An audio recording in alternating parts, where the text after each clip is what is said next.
Bukti Putri Cenderawati bohong soal dilecehkan Brigadir J, adegan dalam kamar bocor. Ternyata Kuat Ma'ruf sang supir yang punya cinta terlarang sama Ibu Putri Cenderawati. Ternyata bukan Brigadir J yang ada main sama Ibu Putri, bukan Ferdi Sambo yang ada godain Brigadir J. Ternyata Kuat Ma'ruf sang supir lah penyebab ini semua. Boom! Kaget nggak? Kaget nih, Let's Go juga kaget banget nih gitu. Jadi yaitu supirnya ternyata provokator dan main dengan majikannya sendiri. Ada Kuat Ma'ruf, terus juga Putri Cenderawati tertidur di sebuah, ini kalau aku tangkap adalah peristiwa yang di Magelang, teman-teman. Bisa apa aja dibikin, cuman jangan sampai motifnya adalah Yosua melecehkan Putri. Nggak ada itu, yang ada Kuat dan Putri ketahuan lagi making love, ya kan? Ya kan? Oleh Yosua. Yosua dikejar, makanya Putri buru-buru lapor ke Ricky supaya datang, si Kuat buru-buru lapor ke Sambo supaya ada begini-begini seolah-olah Yosua pelakunya.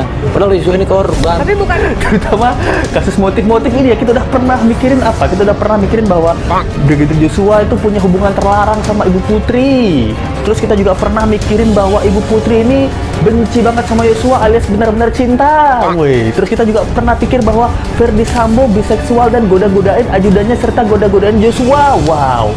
Dan ternyata mind-blowing info terbaru adalah Kuat Ma'ruf, supir dari Ferdi Sambo dan Ibu Putri, dia ternyata provokator dan juga yang ada hubungan terlarang sama Ibu Putri. Sejumlah fakta baru mulai terungkap selama persidangan kasus tewasnya Brigadir J di Pengadilan Negeri PN Jakarta Selatan. Hal itu terungkap dari Bribka RR yang mematahkan adanya dugaan pelecehan terhadap Putri Cenderawati. Dikutip dari tribunwau.com, tim kuasa hukum keluarga korban Martin Simajuntak mengaku berterima kasih pada terdakwa Ricky Rizal atau Bribka RR. Pengakuan Bribka RR dinilai telah mematahkan adanya dugaan pelecehan dari Brigadir J pada atasannya Putri Cenderawati. Bribka RR mengaku sempat diminta Putri Cenderawati memanggil Brigadir J.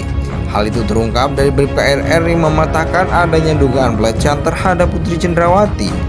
Dikutip dari tribunwau.com, tim kuasa hukum keluarga korban Martin Simajuntak mengaku berterima kasih pada terdakwa Ricky Rizal atau Bribka RR. Dari sinilah pengacara Brigadir J merasakan kejanggalan yang bisa mematahkan dugaan pelecehan seksual. Ketika itu ia menunggu Putri Cenderawati dan Brigadir J yang sedang berbicara berdua di kamar sekitar 15 menit. Menurutnya, adanya pertemuan di dalam kamar berdua antara Yosua dan Putri bisa jadi menggugurkan dalil kekerasan seksual. Sebab menurutnya tak ada korban kekerasan seksual yang mau bertemu dengan pelakunya.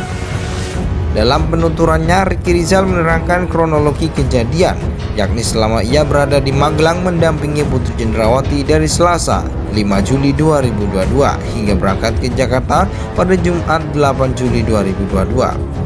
Selama berada bersama Putri Cenderawati, Bribka RR menegaskan tidak ada indikasi pelecehan seksual. Bahkan pada hari di mana pihak Putri bersikeras dilecehkan.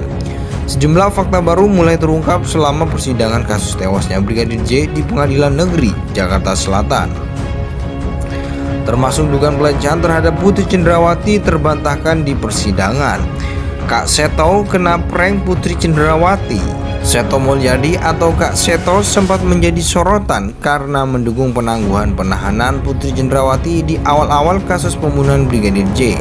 Kala itu dukungan diberikan Kak Seto karena melihat anak bungsu Putri Cenderawati yang masih kecil, hingga kemudian penangguhan penahanan Putri Cenderawati dikabulkan Barreskrim Polri. Akibatnya Kak Seto mendapatkan kecaman dari banyak publik. Kini setelah tahu status anak bungsu Putri bukanlah anak kandung, Kak Seto mengaku kena prank istri Ferdi Sambo. Dalam sebuah tayangan, pria bernama lengkap Seto Mulyadi itu mengaku tidak mengetahui persoalan tersebut. Kebenaran soal putra bungsu Putri dan Sambo terungkap saat ajudan Daden menjadi saksi dalam persidangan beberapa hari lalu. Meski sebelumnya asisten rumah tangga Susi menegaskan jika balita berumur 1,5 tahun itu dilahirkan Putri Cenderawati, namun setelah ajudan Daden mengaku tidak pernah melihat Putri hamil, Susi mencabut keterangan bohongan di pengadilan. Sejumlah fakta baru mulai terungkap selama persidangan kasus tewasnya Brigadir J di Pengadilan Negeri PN Jakarta Selatan.